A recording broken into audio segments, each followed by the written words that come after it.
ఈ 21 అవతారాల్ని ఒకసారి వింటే చాలు. వాటి పేర్లు విన్నంత మాత్రం చేత విష్ణు ప్రీతికి పాత్రుడవుతాడు. వేరొక్కసారి జాగ్రత్తగా వినండి. మొట్టమొదట ఆదినారాయణుడు, సనకసనందనాదులు. దాని తర్వాత వచ్చినటువంటిది యజ్ఞవరాహావతారం. యజ్ఞవరాహావతారం తర్వాత నారదుడు. నారదుడి తర్వాత నరనారాయణుడు. నరనారాయణుల తర్వాత వచ్చినటువంటిది కపిలావతారం. కపిలావతారం తర్వాత దత్తాత్రేయావతారం. దత్తాత్రేయావతారం తర్వాత యజ్ఞావతారం. యజ్ఞుని యొక్క అవతారం తర్వాత వృషభావతారం. వృషభావతారం తర్వాత వచ్చింది పృథుమహారాజు గారి అవతారం. పృథుమహారాజు గారి అవతారం తర్వాత వచ్చినటువంటి అవతారం మత్స్యావతారం. తర్వాత కూర్మావతారం.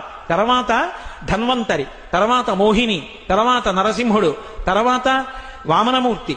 తర్వాత పరశురాముడు. తర్వాత రాముడు. తర్వాత బలరాముడు. బలరాముడి తర్వాత కృష్ణ భగవానుడు. కృష్ణ భగవానుడి తర్వాత బుద్ధావతారం. బుద్ధావతారం తర్వాత కల్కి అవతారం.